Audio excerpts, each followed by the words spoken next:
ವಚನದಿಂದ ಮತ್ತೇನು ಬರೆದ ಸುವಾರ್ತೆ 28ನೇ ಅಧ್ಯಾಯ 18ನೇ ವಚನದಿಂದ ನಾನು ಓದ್ತೇನೆ. ಬಳಿಕ 11 ಮಂದಿ ಶಿಷ್ಯರು ಗಲಿಲಾಯಕ್ಕೆ ಹೋಗಿ ಯೇಸು ತಮಗೆ ಗೊತ್ತು ಮಾಡಿದ ಬೆಟ್ಟಕ್ಕೆ ಸೇರಿದರು. ಅಲ್ಲಿ ಅವರನ್ನು ಕಂಡು ಆತನನ್ನು ಕಂಡು ಆತನಿಗೆ ಅಡ್ಡ ಬಿದ್ದರು. ಆದರೆ ಕೆಲವರು ಸಂದೇಹ ಪಟ್ಟರು. ಆಗ ಯೇಸು ಹತ್ತಿರಕ್ಕೆ ಬಂದು, ಪರಲೋಕದಲ್ಲಿಯೂ ಭೂಲೋಕದಲ್ಲಿಯೂ ಎಲ್ಲ ಅಧಿಕಾರವು ನನಗೆ ಕೊಡಲ್ಪಟ್ಟಿದೆ. ಆದ್ದರಿಂದ ನೀವು ಹೊರಟು ಹೋಗಿ ಎಲ್ಲ ದೇಶದ ಜನರನ್ನು ಶಿಷ್ಯರನ್ನಾಗಿ ಮಾಡಿರಿ. ಅವರಿಗೆ ತಂದೆ ಮಗನ ಪವಿತ್ರಾತ್ಮನ ಹೆಸರಿನಲ್ಲಿ ದೀಕ್ಷಾ ಸ್ನಾನ ಮಾಡಿಸಿ, ನಾನು ನಿಮಗೆ ಆಜ್ಞಾಪಿಸಿದನ್ನೆಲ್ಲ ಕಾಪಾಡಿಕೊಳ್ಳುವಂತೆ ಅವರಿಗೆ ಉಪದೇಶ ಮಾಡಿರಿ. ಇಲ್ಲಿ ನೋಡಿದ್ರೆ ಯೇಸು ಕ್ರಿಸ್ತನ ಪುನರುದ್ಧಾನ ಹೊಂದಿದ ಮೇಲೆ ತನ್ನ ಶಿಷ್ಯರನ್ನು ತನ್ನ ಬಳಿಗೆ ಕರೆದು ಅವರಿಗೆ ಹೇಳಿದ ಮಾತನ್ನು ನಾವಿಲ್ಲಿ ಓದುತ್ತಾ ಇದ್ದೇವೆ. ಯೇಸು ಅಷ್ಟೇ ಇಲ್ಲ, ಮಾರ್ಕನ ಬರೆದ ಸುವಾರ್ತೆ 16ನೇ ಅಧ್ಯಾಯ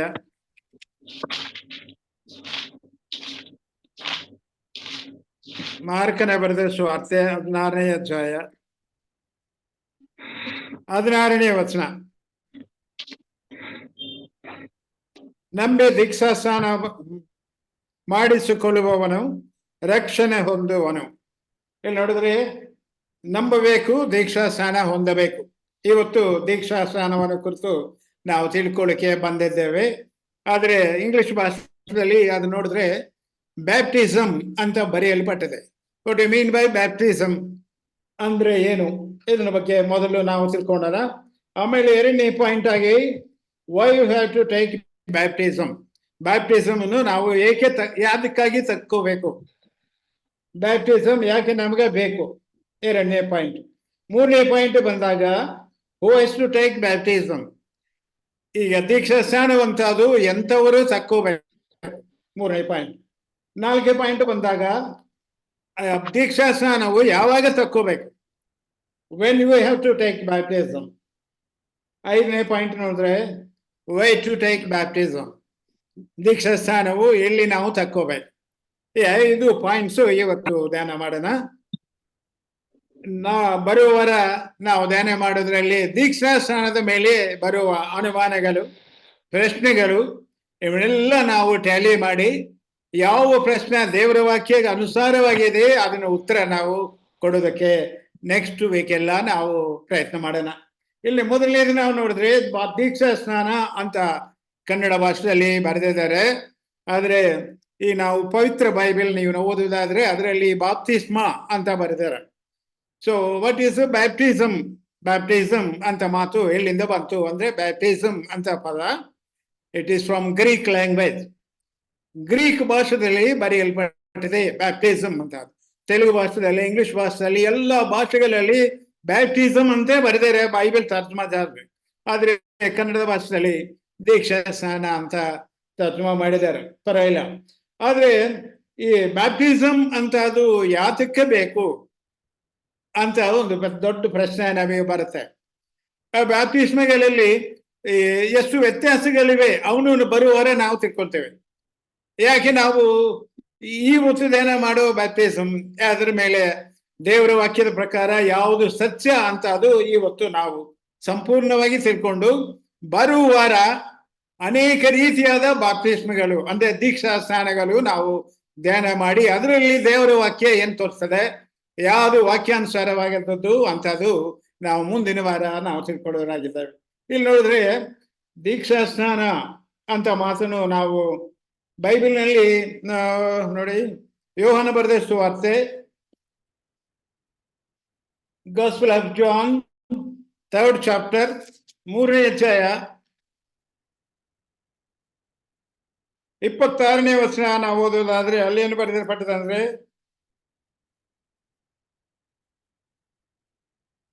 ಅವನು ಸ್ನಾನ ಸ್ನಾನ ಅಂತ ಬರೆದಾರೆ ಇಲ್ಲಿ. ಸ್ನಾನ ಅಂತ ಬರೆದಾರೆ. ದೀಕ್ಷಾ ಸ್ನಾನ ಅಂತ ಒಂದ್ಸಲ ಬರೆದಾರೆ, ಒಂದೊಂದ್ಸಲ ಸ್ನಾನ ಅಂತ ಬರೆದಾರೆ. ಅದೇ ನೀವು ಯೋಹಾನ ಬರೆದ ಸುವಾರ್ತೆ 4ನೇ ಅಧ್ಯಾಯ 2ನೇ ವಚನದಲ್ಲಿನೂ ಸ್ನಾನ ಅಂತ ಮಾತು ಉಪಯೋಗಿಸ್ತಾರೆ ಕನ್ನಡ ಭಾಷೆದಲ್ಲಿ. ಆದ್ರೆ ಗ್ರೀಕ್ ಭಾಷೆಯಲ್ಲಿ ನಾವು ಓದೋದಾದ್ರೆ, ನಾನು ಜಾಸ್ತಿ ಗ್ರೀಕು ಹೆಬ್ರಿಯೋ ಭಾಷೆಗಳಲ್ಲಿ ನಾವು ಜಾಸ್ತಿ ಓದ್ತಾ ಇದ್ದೇವೆ. ಕಾರಣ ಏನಂದ್ರೆ ಬೈಬಲ್ನು ಬರೆದಿದ್ದು ಹೆಬ್ರಿಯೋ ಗ್ರೀಕ್ ಭಾಷೆಗಳಲ್ಲಿ, ಆದ್ರೆ ತರ್ಜುಮಾ ಮಾಡೋದ್ರಲ್ಲಿ ಆ ಪದಗಳು ನಮಗೆ ಅಚ್ಚುಕಟ್ಟಾಗಿ ಸಿಗುವುದಿಲ್ಲ. ಆದ್ರಿಂದ ನಮಗೆ ಹತ್ತಿರವಾದ ಪದಗಳನ್ನು ಉಪಯೋಗಿಸಬೇಕಾಗಿ ಬಂದಿತ್ತು. ಕನ್ನಡ ಭಾಷೆದಾಗಲಿ ಬೇರೆ ಯಾವ ಭಾಷೆದಲ್ಲಾಗ್ಲಿ ಹತ್ತಿರವಾದ ಪದಗಳನ್ನು ಉಪಯೋಗಿಸಬೇಕಾಗಿ ಬಂದಿದೆ. ಇದು ನಾವು ಅರ್ಥ ಮಾಡ್ಕೊಳ್ಳೋದು ತುಂಬಾ ಮುಖ್ಯವಾದ ವಿಷಯ. ಆದ್ರಿಂದ ದೀಕ್ಷಾಸ್ನಾನ ಅಂದ್ರೆ ತಪ್ಪೇನಲ್ಲ, ಆದ್ರೂ ಬ್ಯಾಪ್ಟಿಸಮ್ ಅಂತ ಪದಕ್ಕೆ ತುಂಬಾ ಅರ್ಥ ಇದೆ. ಅದ್ರಲ್ಲಿ ಏನು ಅರ್ಥ ಅಂದ್ರೆ, what you mean by baptism? Baptism ಅಂತ ಪದ ಗ್ರೀಕ್ ಭಾಷೆದಲ್ಲಿ ಇರುವ ಬ್ಯಾಪ್ಟೈಸೋ ಬ್ಯಾಪ್ಟೈಸೋ ಅಂತ ಪದದಿಂದ ಬಂದಿದೆ. ವಾಟ್ ಯು ಮೀನ್ ಬೈ ಬ್ಯಾಪ್ಟೈಸೋ? ಬ್ಯಾಪ್ಟೈಸೋ ಅಂದ್ರೆ ಪದ ಅರ್ಥ ಏನು? ಅರ್ಥ ನಾವು ತಿಳ್ಕೊಂಡ್ರೆ ಬ್ಯಾಪ್ಟಿಸಮ್ ಅಂದ್ರೆ ಏನು ಅಲ್ಲೇ ಗೊತ್ತಾಗ್ಬಿಡತ್ತೆ. ಬ್ಯಾಪ್ಟಿಸೋ ಅಂದ್ರೆ ಅರ್ಥ ಡಿಪ್ ಅಂದ್ರೆ ಮುಳುಗಿಸುವುದು. ಇಮ್ಮರ್ಷನ್ ಅಂದ್ರೆ ಇನ್ನೊಂದು ಪದ ಇಂಗ್ಲಿಷ್ ನಲ್ಲಿ ನಾವು ನೋಡ್ಬೋದು. ವಾಟ್ ಯು ಮೀನ್ ಬೈ ಬ್ಯಾಪ್ಟೈಸೋ? ಬ್ಯಾಪ್ಟಿಸಮ್ ಅಂದ್ರೆ ಇಮ್ಮರ್ಷನ್ ಅಥವಾ ಡಿಪ್ ಮಾಡೋದು, ಅಂದ್ರೆ ಮುಳುಗಿಸುವುದು, ಮುಳುಗುವುದು ಅಂತ ಅರ್ಥ ಬರುತ್ತೆ. ಅಂದ್ರೆ ಬ್ಯಾಪ್ಟಿಸಮ್ ನಲ್ಲಿ ಮುಳುಗುವುದು ಅಂತ ಬರದ, ಅಂದ್ರೆ ಬ್ಯಾಪ್ಟಿಸಮ್ ಅಂದ್ರೆ ಅಂತ ಅದು ನೀರಿನಲ್ಲಿ ಪೂರ ಮುಳುಗಿಸುವುದನ್ನೇ ಬ್ಯಾಪ್ಟಿಸಮ್ ಅಂತಾರೆ. ಒಂದು ವೇಳೆ ಬೇರೆ ತರ ಬ್ಯಾಪ್ಟಿಸಮ್ ಕೊಟ್ರೆ ಅದು ವಾಕ್ಯಕ್ಕೆ ಅನುಸಾರ ಆಗುವುದಿಲ್ಲ ಅಂತಾನೆ ಈ ಪದ ನಮಗೆ ತೋರಿಸ್ಕೊಡ್ತಾರೆ. So what you mean by ಬ್ಯಾಪ್ಟಿಸು? ಬ್ಯಾಪ್ಟಿಸು ಅಂದ್ರೆ ಮುಳುಗುವುದು, ಮುಳುಗಿಸುವುದು ಅಂತ ಅರ್ಥ. ಇಂಗ್ಲಿಷ್ ನಲ್ಲಿ ಕ್ಲಿಯರ್ ಆಗಿ ನಾವು ಹೇಳ್ಬೇಕಾದ್ರೆ ಇಮ್ಮೆರ್ಸ್ ಆರ್ ಡಿಪ್ ಅಂತ ಪದ ಬರ್ತದೆ, ನಮಗೆ ಗೊತ್ತಾಗುತ್ತೆ. ಇಂಗ್ಲಿಷ್ ನಲ್ಲಿ ತುಂಬಾ ಚೆನ್ನಾಗಿ ಅರ್ಥ ಆಗುತ್ತೆ ನಮಗೆ. ಸರಿ, ಬ್ಯಾಪ್ಟಿಸಮ್ ನಾವ್ ಯಾಕೆ ತಕ್ಕೋಬೇಕು? ಮೊದಲನೇ ಪಾಯಿಂಟ್ ನಾವು ನೋಡಿದ್ರೆ, ನಮ್ಮ ಕರ್ತನಾದ ಯೇಸು ಕ್ರಿಸ್ತನೇ ಬ್ಯಾಪ್ಟಿಸಮ್ ದೀಕ್ಷಾ ಸ್ನಾನವನ್ನು ತಕ್ಕೊಂಡಿದ್ದಾನೆ. ದೀಕ್ಷಾ ಸ್ನಾನವನ್ನು ತಕ್ಕೊಂಡಿದ್ದಾನೆ. ಮತ್ತೆ ಸುವಾರ್ತೆ 3ನೇ ಅಧ್ಯಾಯ 4ನೇ ವಚನದಲ್ಲಿ, ಮತ್ತೆ ಸುವಾರ್ತೆ 3ನೇ ಅಧ್ಯಾಯ 4ನೇ ವಚನ ನಾವು ಇಂಗ್ಲಿಷ್ ಭಾಷೆಯಲ್ಲಿ ನಾವು ನೋಡ್ತೇನೆ ನೋಡಿ. 3ನೇ ಅಧ್ಯಾಯ 16ನೇ ವಚನ ಅಲ್ಲಿ ನಾವು ನೋಡೋದಾದ್ರೆ, and Jesus when he was baptized, ಯೇಸು ದೀಕ್ಷಾ ಸ್ನಾನ ತಕ್ಕೊಂಡನು. ಇಲ್ಲಿ ನೋಡೋದು ಅಂದ್ರೆ ನಮ್ಮ ಕರ್ತನಾದ ಯೇಸುವೇ ದೀಕ್ಷಾ ಸ್ನಾನ ತಕ್ಕೊಂಡ್ರೆ ನಾವ್ ಯಾಕೆ ತಕ್ಕೋಬಾರದು? ಅದು ಒಂದು ಪಾಯಿಂಟ್ ನಮಗೆ ಬರುತ್ತೆ. ಎರಡನೇದು, ಯೇಸು ತಕ್ಕೊಡೋದಲ್ಲೇ ಅಲ್ಲ, ಯೇಸು ದೀಕ್ಷಾ ಸ್ನಾನ ಕೊಟ್ಟನು. 3ನೇ ಅಧ್ಯಾಯ ಯೋಹಾನ ಸುವಾರ್ತೆ 3ನೇ ಅಧ್ಯಾಯ, ಯೋಹಾನ ಸುವಾರ್ತೆ 3ನೇ ಅಧ್ಯಾಯ 22ನೇ ವಚನ. 3ನೇ ಅಧ್ಯಾಯ 22ನೇ ವಚನ. And these things came, after these things came Jesus and his disciples into the land of Judea, and there he tarried with them and baptized. ಅನೇಕ ಜನರಿಗೆ ಯೇಸು ದೀಕ್ಷಾ ಸ್ನಾನ ಕೊಟ್ಟನು ಅಂತ ನಾವಿಲ್ಲಿ ನೋಡ್ತಾ ಇದ್ದೇವೆ. ಅಂದ್ರೆ ಯೇಸು ದೀಕ್ಷಾ ಸ್ನಾನ ತಕ್ಕೊಂಡನು, ಅಷ್ಟೇ ಇಲ್ಲ, ಇನ್ನೊಬ್ಬರಿಗೆ ಬೇರೆಯವ್ರಿಗೇನು ದೀಕ್ಷಾ ಸ್ನಾನ ಕೊಟ್ಟನು ಅಂತ ಬರೆದಲ್ಪಡ್ತಾರೆ. ಅದೇ 4ನೇ ಅಧ್ಯಾಯ ನಾವು ನೋಡೋದಾದ್ರೆ, 4ನೇ ಅಧ್ಯಾಯ 2ನೇ ವಚನ, though Jesus himself baptized not but his disciples, ಆತನ ಶಿಷ್ಯರು ದೀಕ್ಷಾ ಸ್ನಾನ ಕೊಟ್ಟರು. ಅಂದ್ರೆ 3 ವಿಷಯ ನಾವಿಲ್ಲಿ ತಿಳ್ಕೊಳ್ತಾ ಇದ್ದೇವೆ. ಯೇಸು ದೀಕ್ಷಾ ಸ್ನಾನ ತಕ್ಕೊಂಡನು, ಯೇಸು ದೀಕ್ಷಾ ಸ್ನಾನ ಇನ್ನೊಬ್ಬರಿಗೆ ಕೊಟ್ಟನು, ಆತನ ಶಿಷ್ಯರು ದೀಕ್ಷಾ ಸ್ನಾನನು ಮಾಡಿಸಿದ್ರು ಅಂತ ನಾವು ನೋಡ್ತಾ ಇದ್ದೇವೆ. ಅಂದ್ರೆ ಏಸೇ ದೀಕ್ಷಾ ಸ್ನಾನ ತಕ್ಕೊಂಡಾಗ ನಾವ್ಯಾಕೆ ತಕ್ಕೋಬಾರದು ಅಂತ ಅದು ಮೊದಲನೇ ಪಾಯಿಂಟ್. ಇನ್ನೊಂದು ಪಾಯಿಂಟ್ ಏನಂದ್ರೆ, ನಾವು ಮೊದಲು ಓದಿದ ವಚನ ನಾವು ನೋಡಿದ್ರೆ, ಮತ್ತೆ ಏನು ಬರೆದ ಸುವಾರ್ತೆ 28ನೇ ಅಧ್ಯಾಯ 19ನೇ ವಚನದಲ್ಲಿ ನೋಡಿದ್ರೆ, ಯೇಸು ಅವರಿಗೆ ಶಿಷ್ಯರಿಗೆ ಕೊಡಲ್ಪಟ್ಟ ಆಜ್ಞೆ ಅಂದ್ರೆ ಕಮ್ಯಾಂಡ್ ಆಫ್ ಜೀಸಸ್, ನೀವು ಸರ್ವಲೋಕಕ್ಕೆ ಬರಲಿ, ಹೋಗಿ ಸರ್ವ ಸೃಷ್ಟಿಗೆ ನೀವು ಸುವಾರ್ತೆ ಸಾರಿರಿ, ತಂದೆ ಮಗ ಪವಿತ್ರಾತ್ಮನ ಹೆಸರಿನಲ್ಲಿ ಅವರಿಗೆ ದೀಕ್ಷಾ ಸ್ನಾನ ಮಾಡಿರಿ ಅಂತ ಬರೆದರು. ಅದು ಯೇಸುವಿನ ಆಜ್ಞೆಯಾಗಿದೆ. ಅಂದ್ರೆ ಯೇಸುವಿನ ಆಜ್ಞೆಯನ್ನು ನಾವು ಶಿರಸಾವಹಿಸಬೇಕು, ಅಂದ್ರೆ ನಂಬಬೇಕು, ಅದನ್ನ ಅನುಸರಣೆ ಮಾಡಬೇಕು. ಅಂದ್ರೆ ಏಸೇ ಆಜ್ಞೆ ಕೊಟ್ಟಾಗ ನಾವು ಅಲ್ಲ ಅಂತ ಹೇಳಕ್ಕೆ ನಮಗೆ ಆಗೋದಿಲ್ಲ. ಏಸೇ ಹೇಳಿದರೆ ಶಿಷ್ಯರಿಗೆ, ನೀವು ಅವರೆಲ್ಲರಿಗೂ ದೀಕ್ಷಾ ಸ್ನಾನ ಮಾಡಿರಿ ಅಂತ ಹೇಳಿದ. ಅಂದ್ರೆ ಏಸು ಆಜ್ಞೆ ನಾವು ನಂಬಲೇಬೇಕು. ಕಾರಣ ಏನಂದ್ರೆ ಯೋಹನ ಬರೆದ ಸುವಾರ್ತೆ 14ನೇ ಅಧ್ಯಾಯ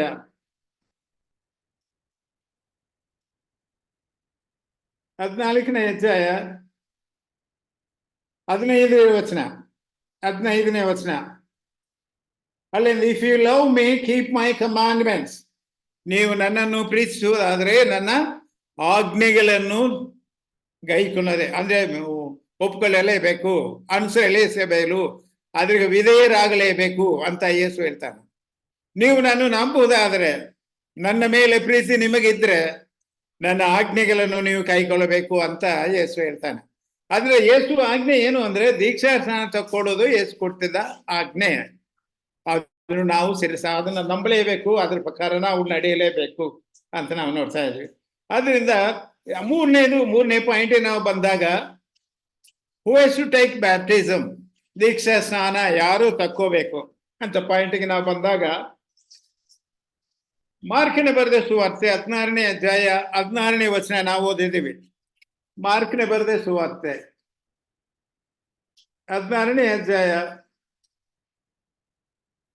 16ನೇ ವಚನದಲ್ಲಿ, ನಾನು ಇಂಗ್ಲಿಷ್ ನಲ್ಲಿ ಓದ್ತಾನೆ. ಇಲ್ಲಿ ಏನ್ ಬರ್ತದೆ ಅಂದ್ರೆ, he that believeth and is baptized shall be saved. ನಂಬಿ ದೀಕ್ಷಾ ಸ್ನಾನ ಹೊಂದಿದವನು ರಕ್ಷಿಸಲ್ಪಟ್ಟವನು ಅಂತ. ದೀಕ್ಷಾ ಸ್ನಾನ ಹೊಂದಬೇಕಾದ್ರೆ ಮೊದಲು ನಂಬಿಕೆ ಅಂತ ಅದು ಇರ್ಬೇಕು. ಏನು ನಂಬಿಕೆ? ಏನು ನಂಬಬೇಕು? ಎಷ್ಟೋ ನಂಬುತ್ತೇವೆ ನಾವು, ಆದ್ರೆ ಏನು ನಂಬಬೇಕು ಅಂದ್ರೆ, ಮೊದಲನೇ ನೀವು ಸಭೆಯಲ್ಲಿ ನಿಮಗೆಲ್ಲ ಹೇಳಿರ್ಬೋದು, ಏನು ನಂಬಬೇಕು, ಹೇಗೆ ನಂಬಬೇಕು, ಯೇಸುವನ್ನು ಹೇಗೆ ನಂಬುವುದು ಅಂತ ವಿಷಯ. ಒಂದು ಮಾತು ನಾನು ಹೇಳ್ತೇನೆ.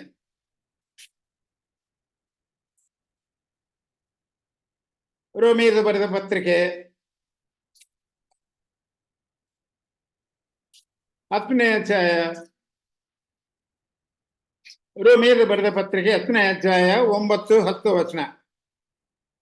That if thou dost confess with my mouth the Lord Jesus, and shall believe in thine heart that God hath raised him from the dead, thou shalt be saved. ರಕ್ಷಣೆ ಹೊಂದಬೇಕಾದ್ರೆ ನೀವು ಬಾಯಿಂದ ಯೇಸುವನ್ನು ಕರ್ತನೆಂದು ಒಪ್ಪಬೇಕು. ಇದು ನಂಬೋದು, ಕರ್ತನೆಂದು ಒಪ್ಪಬೇಕು. and believe in the heart that God has raised him from the dead. ಆತನನ್ನು ಮರಣದಿಂದ ಎಬ್ಬಿಸಿದನು ಅಂತ ನೀವು ಹೃದಯದಲ್ಲಿ ನಂಬಬೇಕು. ಹೃದಯದಲ್ಲಿ ನಂಬೋದು, ಬಾಯಿಂದ ಒಪ್ಪಿಕೊಳ್ಳುವುದು. ಈ ಎರಡು ನಂಬಿಕೆಗೆ ಆಧಾರ. ಇವೆರಡು ಇಲ್ಲದಿದ್ದರೆ ರಕ್ಷಣೆ ಆಗುವುದಿಲ್ಲ ಅಂತ ವಿಷಯ ಬೈಬಲ್ ಖಂಡಿತವಾಗಿ ಹೇಳ್ತಾರೆ. ಅಂದ್ರೆ ಯೇಸುವನ್ನು ನಂಬುವುದು ಅಂದ್ರೆ ಎಷ್ಟು ಜನ ನಂಬುತ್ತಾರೆ. ಒಂದು ಉದಾಹರಣೆ ಹೇಳ್ತೇನೆ ನಾನು. ನಯಾಗರ ಫಾಲ್ಸ್ ಅಂತ ಒಂದಿದೆ ಅಮೆರಿಕಾನಲ್ಲಿ, ಅದು ದೊಡ್ಡ ಫಾಲ್ಸ್. ನಮಗೆ ಇಲ್ಲಿ ಶಿವ ಸಮುದ್ರ ಅಂತ ಒಂದು ಫಾಲ್ಸ್ ನಮಗೆ ಅಲ್ಲಿ ಸಿಗುತ್ತೆ ಅಷ್ಟೇ. ಅದಕ್ಕಿಂತ ದೊಡ್ಡದು ನಯಾಗರ ಫಾಲ್ಸ್, ಪ್ರಪಂಚದಲ್ಲಿ ಅತಿ ದೊಡ್ಡ ಫಾಲ್ಸ್. ಅಲ್ಲಿ ಏನ್ ಮಾಡಿದ್ರು ಅಂದ್ರೆ, ಒಬ್ರು ಈ ಕಡೆಯಿಂದ ಆ ಕಡೆಗೆ ಒಂದು ಕೇಬಲ್ ಕಟ್ಟಿದ್ದಾರೆ, ಐರನ್ ಕೇಬಲ್ ಕಟ್ಟಿ ಅದ್ರ ಮೇಲೆ ನಾನು ನಡಿತೀನಿ ಅಂತ ಒಬ್ನೇ ಹೇಳಿದಾನೆ. ಸರಿ, ಎಲ್ಲರೂ ನೋಡ್ತಾ ಇದ್ದಾಗ ಅವನು ಒಂದು ಕಡೆಯಿಂದ ಇನ್ನೊಂದು ಕಡೆಗೆ ನಡೆದು ಹೋದನು. ಏನು ತೊಂದರೆ ಇಲ್ಲದೆ ಕ್ಷೇಮವಾಗಿ ಆ ಕಡೆ ಸೇರಿದನು. ಅಲ್ಲಿಂದ ಮತ್ತು ಆತನ ಹೇಳ್ತಾನೆ, ನಾನು ಈ ಕಡೆಯಿಂದ ಆ ಕಡೆಗೆ ಹೋಗ್ತೇನೆ, ಯಾರು ನಂಬುತ್ತಾರೆ ಅಂತ ಹೇಳಿದ್ರು. ಅಂದ್ರೆ ಒಂದ್ಸರಿ ಈ ಕಡೆ ನಡ್ಕೊಂಡು ಬಂದ್ರಿಂದ ಎಲ್ಲರೂ ನೋಡಿದ್ರಲ್ಲ, ಅವು ಏನು ಹೇಳಿದ್ರೆ, ನಾವೆಲ್ಲ ನಂಬುತ್ತೀವಿ ಅಂತ ಹೇಳಿದ್ರು. ಕಾರಣ ಹೇಳಿದ್ರೆ, ನೀವು ಆರಾಮಾಗಿ ಅಲ್ಲಿ ಆ ಕಡೆ ನಡ್ಕೊಂಡು ಹೋದ್ರಲ್ಲ, ಮತ್ತೆ ಬರ್ಬೋದು, ನೀವು ಬರ್ತಾರೆ, ನಮ್ಗೇನು ಭಯ ಇಲ್ಲ ಅಂತ ನಂಬಿದ್ರು. ನಾವು ನಂಬುತ್ತೇವೆ ಅಂತ ಎಲ್ಲರೂ ಹೇಳಿದ್ದಾರೆ. ಹಾಗಾದ್ರೆ ಯಾರು ನಂಬುತ್ತಾರೋ ಅವರು ಒಬ್ಬರು ಬಂದು ನಮ್ಮ ಹೆಗಲ ಮೇಲೆ ಕೂತ್ಕೊಳ್ಳಿ ಅಂತ ಹೇಳಿದ್ರು. ಆವಾಗ ಯಾರು ಬರೋಕೆ ಇಷ್ಟ ಇಲ್ಲ. ಕಾರಣ ಏನಂದ್ರೆ, ಅಕಸ್ಮಾತ್ ಮಿಸ್ ಆದ್ರೆ ನಾವು ಹೋಗ್ತೀವಿ, ಅವನು ಹೋಗ್ತಾನೆ, ಅಯ್ಯೋ ಬೇಡಪ್ಪ ಅಂತಾರೆ. ಏನ್ರಿ ನಂಬುತ್ತೀರ ಅಂತ ಹೇಳಿದ್ರಲ್ಲ, ಮತ್ತು ನಮ್ಮನ್ನು ನಂಬುದ್ರೆ ನಮ್ಮ ಮೇಲೆ ಕುತ್ಕೊಳ್ಳಿ, ನಾನು ತಕೊಂಡು ಹೋಗ್ತೇನೆ ಆ ಕಡೆಗೆ ಅಂತ ಹೇಳಿದ್ರು. ಯಾರು ಒಬ್ಬನು ಬಂದಿಲ್ಲ ಮುಂದಕ್ಕೆ, ನಾನು ಬರ್ತೀನಿ ಅಂತ ಒಬ್ರು ಬಂದಿಲ್ಲ. ಆದ್ರೆ ಅವ್ರ ಮ್ಯಾನೇಜರ್ ಒಬ್ಬನಿದ್ದನು, ಅವನು ಕೇಳಿದಂತ, ನೀವಾಗ್ಲಿ ನಂಬುತ್ತೀರಾ ನಮ್ಮನ್ನ ಅಂದ್ರೆ, ನಾನು ನಂಬುತ್ತೀನಿ ಅಂತ ಹೇಳಿ, ಸರಿ ಬನ್ನಿ ಅಂತ ಭುಜದ ಮೇಲೆ ಕೂರ್ಸ್ಕೊಂಡು ಅದನ್ನ ಹೋಗ್ತಾ ಇದ್ದೀನಿ. ಮಧ್ಯಕ್ಕೆ ಹೋದ್ಮೇಲೆ ಕೇಬಲ್ ಯಾರೋ ಕಟ್ ಮಾಡಿದ್ದಾರೆ, ಅದು ಒಂದೊಂದು ಓಪನ್ ಆಗ್ತಾ ಬಂದಿದೆ ಕೇಬಲ್. ಅವಾಗ ಅವ್ರಿಗೆ ಯಜಮಾನಿಗೆ ಹೇಳಿದೆ, ಆ ಮ್ಯಾನೇಜರ್ಗೆ, ನೋಡಪ್ಪ ನಾನು ಹೇಗೆ ತೂಗಾಡಿದ್ರೆ ನೀವು ನನ್ ಕೂಡ ತೂಗಾಡಬೇಕು, ನೀವ್ ಹಿಂದ್ಕೊಡೆ ನಾನು ಅಂದ್ಕೊಡೆ ಇದ್ರೆ ಇಬ್ರು ಬಿದ್ದೋಗ್ತಿವೆ. ದಯಮಾಡಿ ನಾನು ಹೇಳಿದಂತೆ, ನಾನು ನಡೆದಂತೆ ನೀವು ನಡೆಯಬೇಕು, ಬೇರೆ ತರ ನೀವು ಮಾಡಬಾರ್ದು ಅಂತ ಹೇಳಿದಾಗ ಅವನು ಕಷ್ಟಪಟ್ಟು ಇವನು ಹೇಳದಂತೆ ನಡೆದು ಕಡೆಗೆ ಆ ಕಡೆ ಸೇರಿದ್ರು. ಇಲ್ಲಿ ನೋಡಿದ್ರೆ ಎಲ್ಲರೂ ನಂಬಿದ್ದಾರೆ ಇದನ್ನು ಹೋಗ್ತಾನೆ ಅಂತ, ಆದ್ರೆ ಯಾರು ಅದನ್ನು ನಿಜವಾಗಿ ನಂಬಲಿಲ್ಲ. ನಿಜವಾಗಿ ನಂಬಿದವನು ಯಾರು? ಅದನ್ನ ಮ್ಯಾನೇಜರ್ ಮಾತ್ರ. ಅದು ನಂಬೋದು. ನಾವು ಇಂಗ್ಲಿಷ್ ನಲ್ಲಿ ಒಂದು ಮಾತಿದೆ, ಅಲ್ಲಿ ಮಾರ್ನಿಂಗ್ ನ್ಯೂಸ್ ಪೇಪರ್ ಬರುತ್ತೆ. ಆ ನ್ಯೂಸ್ ಪೇಪರ್ ಬಂದ ಮೇಲೆ ಏನ್ ಮಾಡ್ತೀವಿ ನಾವು? ನ್ಯೂಸ್ ಪೇಪರ್ನು we never study newspaper, we only read newspaper. What is reading, what is studying? There is vast difference between reading and studying. ನೀವು ಟೆಕ್ಸ್ಟ್ ಪುಸ್ತಕ ಇದ್ರೆ ಇಡೀ ವರ್ಷ ಒಂದೇ ಟೆಕ್ಸ್ಟ್ ಬುಕ್ ಓದ್ತಾನೆ ಇರ್ತಾರೆ. ನ್ಯೂಸ್ ಪೇಪರ್ ಓದುವುದಾದ್ರೆ ಟೆಕ್ಸ್ಟ್ ಬುಕ್ ಓದ್ತಾರೆ, ಎರಡೂ ಓದ್ತಾರೆ, ಎರಡು ಮಾತು ಓದಿದೆ. ಆದ್ರೆ ಇಂಗ್ಲಿಷ್ ನಲ್ಲಿ ವ್ಯತ್ಯಾಸ ಇದೆ. What is reading, what is studying? Reading ಅಂದ್ರೆ ನ್ಯೂಸ್ ಪೇಪರ್ ಒಂದು 20 ಪೇಜ್ 16 ಪೇಜ್ ಇರ್ತವೆ. 16 ಪೇಜ್ ಒಂದೇ ಸಲ 5 ನಿಮಿಷದಲ್ಲಿ ಓದಿ ಅಲ್ಲಿ ಮುಚ್ಚಿ ಹಾಕ್ಬಿಡ್ತಾರೆ. ಯಾಕೆ? ಎಲ್ಲ ಓದಿದ್ದೀನಿ ಅಂತ. 16 ಪೇಜ್ ಓದ್ತಾರ, ಪ್ರತಿ ಅಕ್ಷರ ಓದ್ತಾರ. ನ್ಯೂಸ್ ಪೇಪರ್ ಎಲ್ಲ ಓದಲ್ಲ. That is called reading. ಆದ್ರೆ ಸ್ಟಡಿ ಅಂದ್ರೆ ಏನರ್ಥ? ಟೆಕ್ಸ್ಟ್ ಬುಕ್ ನ್ಯೂಸ್ ಪೇಪರ್ ಓದಿದ್ದ ಹಾಗೆ ಓದಿದ್ರೆ ಪಾಸ್ ಆಗಲ್ಲ ಯಾರು, ಕಾಲೇಜ್ ಸ್ಕೂಲ್ ಹೈಸ್ಕೂಲ್ ನಲ್ಲಿ ಆಗ್ಲಿ. ಆದ್ರೆ ಸ್ಟಡಿ ಮಾಡ್ಬೇಕು, ಒಂದೇ ಪುಸ್ತಕ ಇಡೀ ವರ್ಷ ಓದ್ಬೇಕು. ಅದು ಸ್ಟಡಿ ಮಾಡೋದು, ಬರೀ ಓದುವುದಲ್ಲ. ಇಲ್ಲಿ ನೋಡಿದ್ರೆ ಅದೇ ರೀತಿ ನಂಬುವುದಂದ್ರೆ ಪ್ರತಿಯೊಂದನ್ನ ನಾವು ನಂಬುತ್ತೇವೆ. ರೈಲ್ವೆ ಸ್ಟೇಷನ್ಗೆ ಹೋಗಿದ್ವಿ, ಸ್ಟೇಷನ್ ನಲ್ಲಿ ಗಾಡಿ ರೆಡಿ ಇದೆ, ರೈಲ್ವೆ ಟ್ರೈನು, ಡ್ರೈವರ್ನು ನಾವು ನಂಬಿ ಗಾಡಿ ಹತ್ತಿ ಹೋಗ್ತೇವೆ. ಆದ್ರೆ ನಂಬಿದೀವಿ ಅಂದ್ರೆ, ಇಲ್ಲ ಟಿಕೆಟ್ ತಗೊಂಡಿದ್ವಿ ಹೋಗ್ಲೇಬೇಕು, ಊರಿಗೆ ಹೋಗ್ತಾ ಇದ್ವಿ. ಅವ್ನು ನಂಬಿದ್ರೋ ಇಲ್ಲೋ ಹೇಳಿಕ್ಕಾಗಲ್ಲ. ಆದ್ರೆ ಆ ತರ ನಂಬುವುದು ಅಲ್ಲ. ಯೇಸುವನ್ನು ನಂಬುವುದು ಅಂದ್ರೆ, ತಪ್ಪದೇ ನನಗೆ ರಕ್ಷಣೆ ಉಂಟಾಗುತ್ತೆ, ನಾನು ಆತನ ಮಗ ಆಗಿದ್ದೇನೆ ಅಂತ ಒಂದು ನಂಬಿಕೆ ನಮ್ಮಲ್ಲಿ ಇದ್ದರೆ ಮಾತ್ರ ನಮಗೆ ರಕ್ಷಣೆ ಉಂಟಾಗುತ್ತೆ. ಅದರಿಂದ ಯೇಸುವನ್ನು ಯಾರು ನಂಬುತ್ತಾರೋ ಅವರು ದೀಕ್ಷಾ ಸ್ನಾನ ಹೊಂದಬೇಕು. ದೀಕ್ಷಾ ಸ್ನಾನ ಯಾಕೆ ಹೊಂದಬೇಕು ಅದನ್ನ ನಾನು ಲಾಸ್ಟ್ ನಲ್ಲಿ ಹೇಳ್ತೇನೆ. ಸರಿ, ದೀಕ್ಷಾ ಸ್ನಾನ ಹೊಂದಬೇಕಾದ್ರೆ ಹೊಂದಿದವರೆಲ್ಲ ನಂಬಿದಾರ? ಒಬ್ಬೊಬ್ರು ನಂಬಲಿಲ್ಲ. ಒಬ್ಬೊಬ್ರು ದೀಕ್ಷಾ ಸ್ನಾನ ನಂಬಿದ್ರು, ಒಬ್ಬೊಬ್ರು ದೀಕ್ಷಾ ಸ್ನಾನ ಹೊಂದಲಿಲ್ಲ. ಒಬ್ಬರು ನಂಬಿದ್ರು ದೀಕ್ಷಾ ಸ್ನಾನ ಹೊಂದಲಿಲ್ಲ, ಒಬ್ಬರು ದೀಕ್ಷಾ ಸ್ನಾನ ಹೊಂದಿದ್ರು ನಂಬಲಿಲ್ಲ. ಅಂತವ್ರು ಬೈಬಲ್ ನಲ್ಲಿ ಇದ್ದಾರೆ. ಬರುವಾರ ಅವ್ರನ್ನ ಕುರಿತು ನಾವು ಧ್ಯಾನ ಮಾಡ್ತೇವೆ. ಅವರು ದೀಕ್ಷಾ ಸ್ನಾನ ಹೊಂದದೆ ಪರಲೋಕಕ್ಕೆ ಹೋಗ್ತಾರ ಅಂತ ಒಬ್ಬರನ್ನ ಕುರಿತು ನೀವು ಕೇಳ್ಬೋದು. ಅವ್ರ ಬಗ್ಗೆನೂ ನಾನು ಹೇಳ್ತೇನೆ. ಇಲ್ಲಿ ನೋಡಿದ್ರೆ ದೀಕ್ಷಾ ಸ್ನಾನ ಹೊಂದಬೇಕಾದ್ರೆ ಕ್ರೈಸ್ತನು ನೀವು ನಿನ್ನ ಒಡೆಯನೆಂದು ರಕ್ಷಕನೆಂದು ನೀವು ಮೊದಲು ನಂಬಬೇಕಾದ್ರೆ, ಇಂಗ್ಲಿಷ್ ನಲ್ಲಿ ಎಷ್ಟೋ ಮಾತುಗಳಿವೆ. ಏನಂದ್ರೆ ರಕ್ಷಣೆ ಹೊಂದಬೇಕಾದ್ರೆ 4 ಮುಖ್ಯವಾದ ವಿಷಯಗಳಿವೆ. ಮಾನಸಾಂತರ ಹೊಂದಬೇಕು, change your mind or your thinking. ನೀವು ಆಲೋಚನಾ ದೃಕ್ಪಥವನ್ನು ನೀವು ಪೂರ ಬದಲಾವಣೆ ಮಾಡ್ಕೋಬೇಕು. ಎರಡನೇದು ಪಾಪ ಕ್ಷಮಾಪಣೆ, ಅಂದ್ರೆ ಪಾಪ ಪರಿಹಾರ, ನೀವು ಹೊಂದಿದ್ದಂತಹ ನಂಬಿಕೆ ನಿನ್ನಲ್ಲಿ ಇರಬೇಕು. ಮೂರನೇದು ರಕ್ಷಣೆ ಹೊಂದುವುದು, ಅಂದ್ರೆ ಕ್ರಿಸ್ತನಿಂದ ನೀವು ರಕ್ಷಣೆ ಹೊಂದಿದ್ದೀವಿ. ಎಷ್ಟೋ ಜನ ಪಾಪ ಮಾಡದೇ ಇದ್ದವರು ಎಷ್ಟೋ ಜನ ಇದ್ದಾರೆ ನಮ್ಮಲ್ಲಿ. ವ್ಯಕ್ತಿಗತವಾಗಿ ಅವರು ಪರಿಶುದ್ಧರಾಗಿ ಜೀವಿಸ್ತಾರೆ. ಯಾವ ಕೆಟ್ಟದ್ದು ಮಾಡಲ್ಲ, ಯಾವ ಸುಳ್ಳು ಹೇಳಲ್ಲ, ಯಾವ ಕೇಡು ಮಾಡಲ್ಲ, ಯಾವ ಕೆಟ್ಟ ಅಭ್ಯಾಸ ಅವರಲ್ಲಿ ಇರೋದಿಲ್ಲ, ಒಳ್ಳೆಯವರಾಗಿರ್ತಾರೆ. ಮಾತ್ರಕ್ಕೆ ಅವರು ಪರಿಶುದ್ಧರ ಅಲ್ಲ, ಆಗೋದಿಲ್ಲ. ಧರ್ಮಶಾಸ್ತ್ರದಿಂದ, ಕ್ರಿಯೆಗಳಿಂದ ಯಾರು ಪರಿಶುದ್ಧರೆನಿಸ್ಕೊಳ್ಳಿಕ್ಕೆ ಆಗೋದಿಲ್ಲ ಅಂತ ಬೈಬಲ್ ಖಂಡಿತವಾಗಿ ಹೇಳ್ತಾರೆ. ಇಲ್ಲಿ ನೋಡಿದ್ರೆ ರಕ್ಷಣೆ ಹೊಂದಿದ್ದೀನಿ ಅಂದ್ರೆ ಕ್ರಿಸ್ತನಿಂದಲೇ ರಕ್ಷಣೆ ನಾವು ಹೊಂದಬೇಕು, ಬೇರೆಯವರಿಂದ ರಕ್ಷಣೆ ಉಂಟಾಗಲ್ಲ. ಅಪೊಸ್ತಲರು ಹೇಳ್ತಾರೆ, ಯಾವ ನಾಮದಿಂದಲೂ ನಮ್ಮ ರಕ್ಷಣೆ ಉಂಟಾಗೋದಿಲ್ಲ, ಕ್ರಿಸ್ತ ನಾಮದಿಂದಲೇ ರಕ್ಷಣೆ ಉಂಟಾಗುತ್ತೆ ಅಂತ ಅಪೊಸ್ತಲರು ಅವತ್ತು ಹೇಳಿದ್ದಾರೆ. ಅಪೊಸ್ತಲರ ಕುಚ್ಚಗಳಲ್ಲಿ ನಾವು ನೋಡಬಹುದು. ಇನ್ನು 4ನೇ ಮಾತು ಏನಂದ್ರೆ ದೀಕ್ಷಾ ಸ್ನಾನ ಹೊಂದೋದು. ಆಮೇಲೆ ಈ 3 ಮುಗಿದ ಮೇಲೆ ದೀಕ್ಷಾ ಸ್ನಾನ. ಈ 3 ಇಲ್ಲದೆ ದೀಕ್ಷಾ ಸ್ನಾನ ಉಪಯೋಗವಿಲ್ಲ, ವ್ಯರ್ಥ. ಅಂದ್ರೆ ಈ 3ನಲ್ಲಿ ನೀವು ಭಾಗಿಗಳಾದರೂ ಮಾತ್ರ ದೀಕ್ಷಾ ಸ್ನಾನಕ್ಕೆ ಬೆಲೆ ಇದೆ, ಇಲ್ಲಂದ್ರೆ ದೀಕ್ಷಾ ಸ್ನಾನಕ್ಕೆ ಏನು ಬೆಲೆ ಇಲ್ಲ. ದೀಕ್ಷಾ ಸ್ನಾನ ಈ 3ಅನ್ನು ನೀವು ಬರಮಾಡುವುದಕ್ಕೆ ಆಗೋದಿಲ್ಲ. ದೀಕ್ಷಾ ಸ್ನಾನದಿಂದ ರಕ್ಷಣೆ ಉಂಟಾಗೋದಿಲ್ಲ, ದೀಕ್ಷಾ ಸ್ನಾನದಿಂದ ಮಾನಸಾಂತರ ಉಂಟಾಗಲ್ಲ. ದೀಕ್ಷಾ ಸ್ನಾನ ಅವೆಲ್ಲ ಉಂಟಾದ ಮೇಲೆ ದೀಕ್ಷಾ ಸ್ನಾನ ಹೊಂದಬೇಕು. ಇದ್ರ ಬಗ್ಗೆನೂ ಪ್ರಶ್ನೆಗಳು ಬರ್ತವೆ, ಅದನ್ನು ನಾನು ಬರುವಾರ ಆ ಪ್ರಶ್ನೆಗಳಿಗೆ ಉತ್ತರನ ಕೊಡೋಕೆ ರೆಡಿ ಇದ್ದೀವಿ. ಮುಂದೆ ನಾವು ನೋಡೋದಾದ್ರೆ, ಮರಿ ದೀಕ್ಷಾ ಸ್ನಾನ ಹೊಂದಿದವರೆಲ್ಲ ನಂಬಿದರ ಅಂತ ಪ್ರಶ್ನೆ ನಾವು ಅದಕ್ಕೆ ಅಪೊಸ್ತಲರ ಕುಚ್ಚ 2ನೇ ಅಧ್ಯಾಯ. ಅಂದ್ರೆ ಆಧಾರ ನಾವು ನೋಡ್ಬೇಕು, ಬೈಬಲ್ನಲ್ಲಿ ಆಧಾರ ಇದೆಯಾ? ನಂಬಿದ್ದಕ್ಕೆ ಬೈಬಲ್ನಲ್ಲಿ ಆಧಾರ ಇದೆಯಾ? ಇಲ್ಲ. ಆಧಾರ ಇದ್ರೆ ನಾವು ನಂಬದ ಅಂತ ಒಬ್ರು ಎಷ್ಟು ಜನ ಹೇಳ್ತಾರ? ಅಪೊಸ್ತಲರ ಕುಚ್ಚ 2ನೇ ಅಧ್ಯಾಯ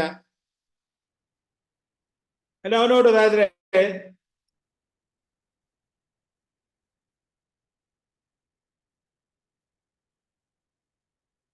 41ನೇ ವಚನ. Then they that gladly received his word were baptized. ಪೇತ್ರನು ಪಂಚಾಸತ್ತಮ ದಿನ ಅಂದ್ರೆ ಪೆಂತೆಕೋಸ್ತ ದಿನ ಒಂದು ದೊಡ್ಡ ಪ್ರಸಂಗ ಮಾಡ್ತಾನ.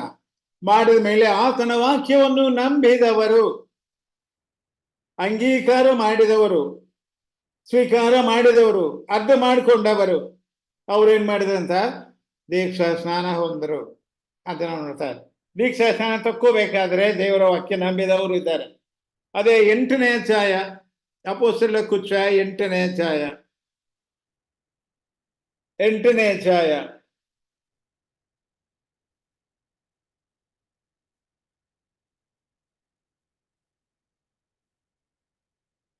12ನೇ ವಚನ. ಅಪೊಸ್ತಲರ ಕುಚ್ಚ 8ನೇ ಅಧ್ಯಾಯ 12ನೇ ವಚನ. But when the believed Philip preaching the things concerning the kingdom of God on the name of Jesus Christ, they were baptized. When the believed Philip preaching, ಫಿಲಿಪ್ಪನು ಹೇಳಿದ ಮಾತುಗಳನ್ನು ಅವರು ನಂಬಿದ ಮೇಲೆ ಆವಾಗ ದೀಕ್ಷಾ ಸ್ನಾನ ತಕ್ಕೊಂಡರು. ಮುಂದೆ ತಕ್ಕೊಂಡಿಲ್ಲ ದೀಕ್ಷಾ ಸ್ನಾನ. ಯೇಸುವನ್ನು ಕುರಿತು ಆತನ ತಿಳಿಸಿದಾಗ ಅವರು ನಂಬಿದರು, ಆಮೇಲೆ ದೀಕ್ಷಾ ಸ್ನಾನ ತಕ್ಕೊಂಡರು. ಮೊದಲು ನಂಬಿಕೆ, ಆಮೇಲೆ ದೀಕ್ಷಾ ಸ್ನಾನ. 16ನೇ ಅಧ್ಯಾಯ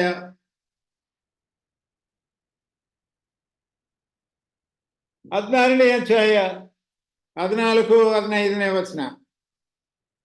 And a certain woman named Lydia, a seller of purple of the city of Thyatira, which worshipped God, heard us. ನಾವು ಹೇಳಿದ ಬೋಧನೆ ಆಯಮ್ಮ ಕೇಳಿದಳು. Whose heart the Lord opened. ಕರ್ತನು ಅವಳ ಹೃದಯವನ್ನು ತೆರೆದನು. And that she attended unto the things which were spoken of Paul. ಪೌಲನು ಹೇಳಿದ ಮಾತುಗಳಿಗೆ ಆಯಮ್ಮ ಕಿವಿ ಕೊಟ್ಟಳು.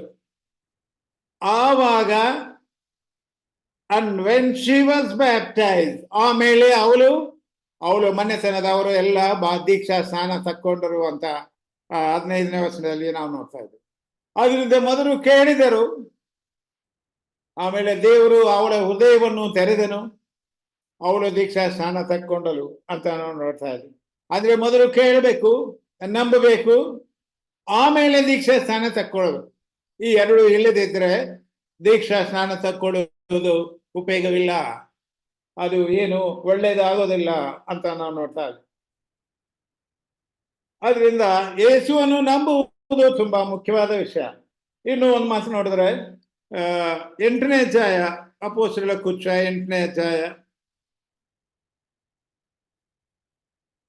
35ನೇ ವಚನ. Then Philip opened his mouth and began at the same scripture and preached unto him Jesus. And as they went on their way, they came unto certain water, and the eunuch said, See, here is water. What doth hinder me to be baptized? And Philip said, If thou believest with all thine heart, thou mayest. And he answered and said, I believe that Jesus Christ is the Son of God. ಈ 2 ಮಾತುಗಳು ಕನ್ನಡ ಬೈಬಲ್ನಲ್ಲಿ ಕೆಳಗಡೆ ಬರೆದಾರೆ ನೋಡಿ. ನೀವು ಕೆಳಗಡೆ ಓದ್ಬೋದು ಕನ್ನಡ ಬೈಬಲ್ನಲ್ಲಿ. ನೀವು ಯೇಸುವನ್ನು ನಂಬುವುದಾದರೆ ನೀವು ದೀಕ್ಷಾ ಸ್ನಾನ ತಕ್ಕೋಬಹುದು ಅಂತ ಫಿಲಿಪಿಯನ್ ಹೇಳಿದಾಗ, ಹೌದು ನಾನು ನಂಬುತ್ತೇನೆ ಅಂತ ಆತನು ಸಾಕ್ಷಿ ಕೊಟ್ಟಿದ್ದಾನೆ.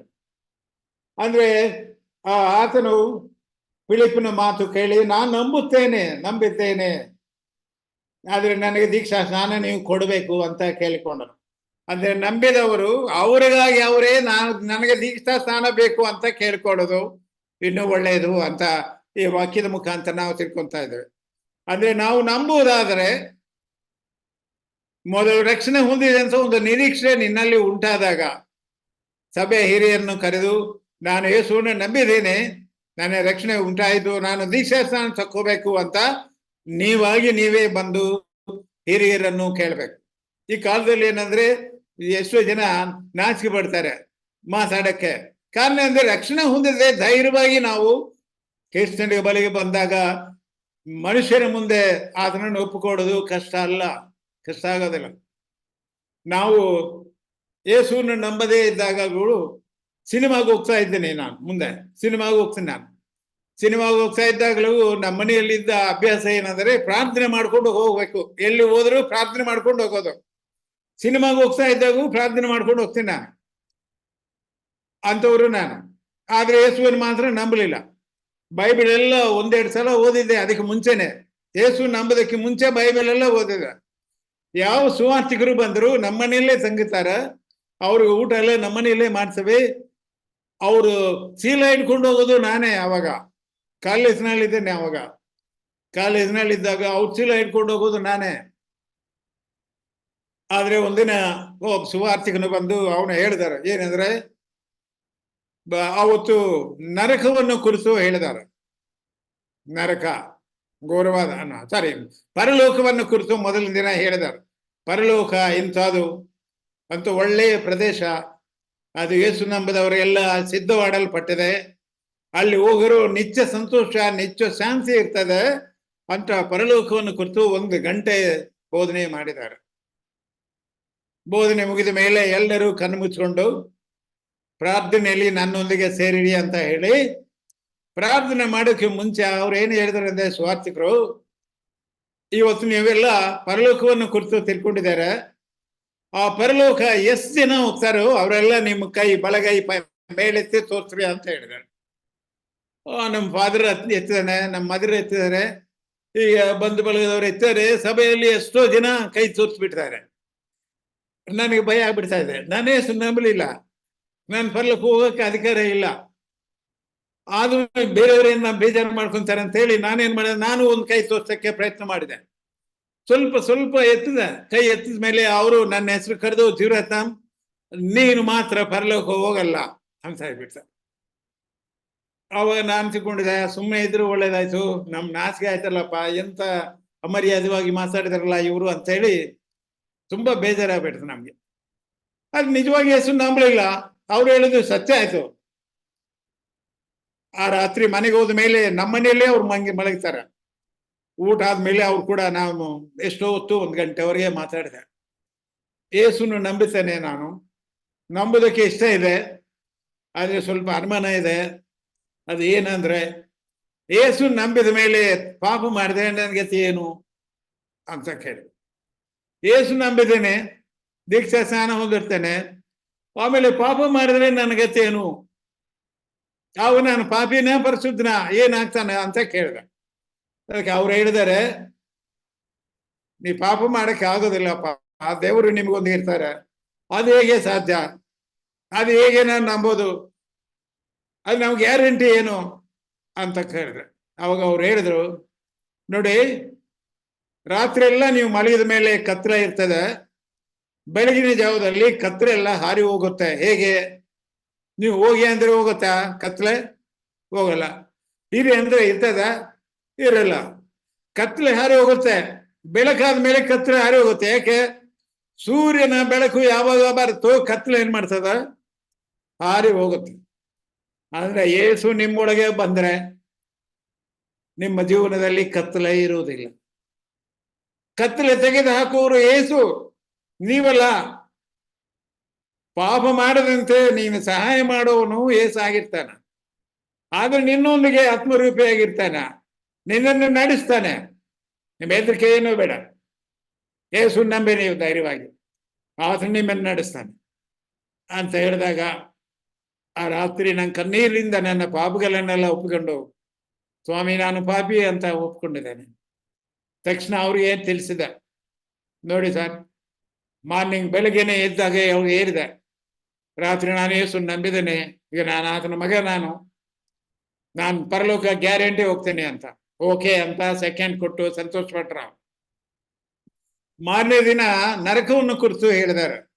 ನರಕ ಅಂದ್ರೆ ಅದು ಘೋರ ಬೆಂಕಿ. ಅಲ್ಲಿ ಯೇಸು ನಂಬದೇ ಇದ್ದವರೆಲ್ಲ ಅಲ್ಲಿ ಸೇರಿ ಬರ್ತಾರೆ. ಅದು ಯಾವಾಗಲೂ ಇರುವುದು ಕತ್ಲೆ, ಅದು ಬೆಂಕಿ. ತುಂಬಾ ಯಾತನೆ ಇರುತ್ತೆ, ಗೋಳಾಟ ಇರುತ್ತೆ, ಹಲ್ಲು ಕಡಿಯೋನು ಇರುತ್ತೆ, ದೊಡ್ಡ ಶಿಕ್ಷೆ, ಅದು ಸಹಿಸಲಾರದಂತ ಶಿಕ್ಷೆ ಅಂತ ನರಕವನ್ನು ಕುರಿತು ಹೇಳಿದಾಗ ನಾನು ಆಮೇಲೆ ಎಲ್ಲರೂ ನೋಡಿ ಭಯಪಟ್ರು. ಅಬ್ಬು, ನರಕ, ಇಂಥ ನರಕ ನಾನು ಹೋಗುದಾಯ್ತು, ಯೇಸು ನಂಬಿದ್ರಿಂದ ನಾನು ತಪ್ಪಿಸ್ಕೊಂಡಿದ್ದೇನೆ ಅಂತ ಸಂತೋಷ ಆಯ್ತು. ಆ ರಾತ್ರಿ ಮತ್ತೆ ಪ್ರಾರ್ಥನೆಗೆ ಮುಂಚೆ ಅವರು ಹೇಳಿದ್ದಾರೆ ಏನಂದ್ರೆ, ಈ ರಾತ್ರಿ ಯಾರು ನರಕವನ್ನು ತಪ್ಪಿಸ್ಕೊಂತಾರೋ ಅವ್ರು ಕೈ ತೋರಿಸ್ಬೇಕು ಅಂತ. ನಾನು ಮುಂದೆ ಎತ್ಬಿಡ್ತಾನೆ ಕೈ. ಕಾರಣ ಏನಂದ್ರೆ, ನಾನು ಯೇಸು ನಂಬಿದ್ದೀನಿ ಅಂತ ನಂಬಿಕೆ ನನಗಿದೆ. ಅದೇ ರೀತಿ ಯೇಸು ನಂಬಿದರೆ ಆತನು ನಡೆಸುವನಾಗಿರ್ತಾನೆ, ಆದ್ರೆ ನಮ್ಮೊಂದಿಗೆ ಇರ್ತಾನೆ ಅಂತ ಧೈರ್ಯ ನಮ್ಮಲ್ಲಿ ಇರಬೇಕು. ಆದ್ರಿಂದ ಆ ಧೈರ್ಯದಿಂದ ನಾವು ಸಭಾ ಹಿರಿಯರ ಹತ್ರ ಹೋಗಿ, ನಾವು ಯೇಸು ನಂಬಿದ್ದೀನಿ, ನನಗೆ ದೀಕ್ಷಾ ಸ್ನಾನ ಕೊಡಬೇಕು, ನಾನು ನಿಮ್ಮೊಂದಿಗೆ ನಾವು ಆರಾಧನೆ ಮಾಡಬೇಕು, ಆತನು ನಾನು ನೆನೆಸ್ಕೋಬೇಕು, I have to remember is memorial ಅಂತ ನೀವು ಸಭಾ ಹಿರಿಯರನ್ನು ಧೈರ್ಯವಾಗಿ ಕೇಳಿಕೊಂಡು ದೀಕ್ಷಾ ಸ್ನಾನ ಮಾಡಿಸ್ಕೊಳ್ಳಿಕ್ಕೆ ಇಷ್ಟಪಡಬೇಕು, ಸಿದ್ಧ ಮಾಡಬೇಕು. ಅದು ನಾವು ನೋಡ್ತಾ ಇದ್ದೀವಿ. ಸರಿ, ಯಾವಾಗ ದೀಕ್ಷಾ ಸ್ನಾನ ಮಾಡ್ಕೊಳ್ಳೋದು? ವಯಸ್ಸು ಬೇಕಾ? ಚಿಕ್ಕವರಾದ್ರೆ ಮಾಡ್ಕೋಬೋದ ದೀಕ್ಷಾ ಸ್ನಾನ? ಬರುವಾರ ಆ ದೀಕ್ಷಾ ಸ್ನಾನ ಮಾಡಿಕೊಡುವ ರೀತಿಯಲ್ಲಿ ನಾನು ಇದನ್ನೆಲ್ಲ ಪೂರ ವಿವರಣೆ ನಾನು ಕೊಡ್ತೇನೆ. ಆದ್ರೆ ದೀಕ್ಷಾ ಸ್ನಾನ ಮಾಡ್ಕೊಳ್ಳೋದಾದ್ರೆ ನಿಮಗೆ ನಂಬುವುದಕ್ಕೆ ನಿಮಗೆ ಜ್ಞಾನ ಇರಬೇಕು. ಆದಾಮನ ಕುರಿತು 1ನೇ ಅಧ್ಯಾಯದಲ್ಲಿ 1-2 ಅಧ್ಯಾಯ ಆದಿಕಾಂಡ ಪುಸ್ತಕ ನೀವು ಓದೋದಾದ್ರೆ, ಎಲ್ಲವನ್ನೂ ಸೃಷ್ಟಿ ಮಾಡಿದ ಮೇಲೆ ಆದಾಮನನ್ನು ಸೃಷ್ಟಿ ಮಾಡ್ತಾನಂತ. ಆದ್ರೆ ಆದಾಮನ್ ನೋಡಿದಾಗ ದೇವ್ರು ಏನ್ ತಿಳ್ಕೊಂತಾರೆ ಅಂದ್ರೆ, ನರನು ಒಂಟರಿಯಾಗಿರುವುದು ದೇವರಿಗೆ ಇಷ್ಟವಾಗಲಿಲ್ಲ ಅಂತ 2ನೇ ಅಧ್ಯಾಯದಲ್ಲಿ ಬರೆದಾರ, ನೀವು ಓದ್ಬೋದು. ನರನು ಒಂಟಿಯಾಗಿರೋದು ದೇವರಿಗೆ ಇಷ್ಟವಾಗಲಿಲ್ಲ, ಅದಕ್ಕೆ ಆತನಿಗೆ ಸಾಟಿಯಾದ ಒಂದು ಸಹಾಯವನ್ನು ಅಂದ್ರೆ ಆತನ ಹೆಂಡತಿಯನ್ನು ಮಾಡಬೇಕು ಅಂತ ದೇವರು ಮನಸ್ಸಿನಲ್ಲಿ ಅಂದುಕೊಂಡಾನೆ. ಆದ್ರೆ ಮನಸ್ಸಿನಲ್ಲಿ ಅಂದುಕೊಂಡ ತಕ್ಷಣ ಅವನ ಹೆಂಡತಿಯನ್ನು ಮಾಡಲಿಲ್ಲ. ದೇವರ ವಾಕ್ಯ ನೀವು ಸರಿಯಾಗಿ ಓದಿದ್ರೆ ಅಲ್ಲಿ ಎಷ್ಟು ವಿವರಣೆ ಇದೆ. ಅಂದುಕೊಂಡ ಮೇಲೆ ದೇವರು ಏನ್ ಮಾಡಿದ್ರು ಅಂದ್ರೆ, ಮೊದಲು ಆದಾಮ ಕಡೆಗೆ ಎಲ್ಲ ದನಗಳನ್ನು, ಎಲ್ಲ ಹಕ್ಕಿಗಳನ್ನು, ಎಲ್ಲ ಭೂಮಿಯಲ್ಲಿ ಸಂಚಾರ ಮಾಡುವ ಎಲ್ಲ ಜೀವಿಗಳನ್ನು ಆತನ ಬಳಿಗೆ ತಂದು ಅವುಗಳಿಗೆ ಹೆಸರಿಡುವುದಂತೆ ಹೇಳಿದಾನೆ. ಅಂದ್ರೆ ಭೂಮಿಯಲ್ಲಿದ್ದ ಎಷ್ಟೋ ದನಗಳು ಹೆಸರುಗಳು ನಮಗೆ ಗೊತ್ತಿಲ್ಲ, ಎಲ್ಲ ಗೊತ್ತಾಗಲ್ಲ. ನಮ್ಮ ಸುತ್ತಲೂ ಇರೋ ದನಗಳು ಮಾತ್ರ ನಮ್ಗೆ ಗೊತ್ತಿದೆ. ದೂರದಲ್ಲಿರೋರು, ಕಾಡಿನಲ್ಲಿ ಇರೋ ಎಲ್ಲ ದನಗಳ ಹೆಸರು ನಮಗೆ ಗೊತ್ತಿಲ್ಲ. ಆದ್ರೆ ಆದಾಮನು ಎಲ್ಲಾ ದನಗಳಿಗೆ ಹೆಸರಿಡ್ತಾನ. ಸಮಸ್ತ ಅಂದ್ರೆ ಸರ್ವ ಎಲ್ಲ ಭೂಮಿಯಲ್ಲಿ ಇರುವ ಎಲ್ಲ ದನಗಳಿಗೆ ಆದಾಮನು ಹೆಸರಿಟ್ಟಿದೆ ಅಂದ್ರೆ ಎಷ್ಟು ಜ್ಞಾನ ಇದೆ ಆದಾಮನಿಗೆ. ಅಂದ್ರೆ ದೇವರು ಪರೀಕ್ಷೆ ಅಂದ್ರೆ ಈತನಿಗೆ ಜ್ಞಾನ ಇದೆಯಾ ಇಲ್ಲ.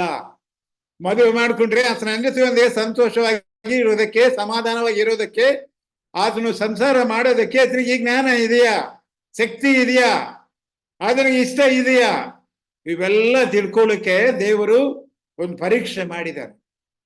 ಆ ಪರೀಕ್ಷೆಯಲ್ಲಿ ಆದಾಮನು ಪಾಸ್ ಆಗ್ತಾನೆ.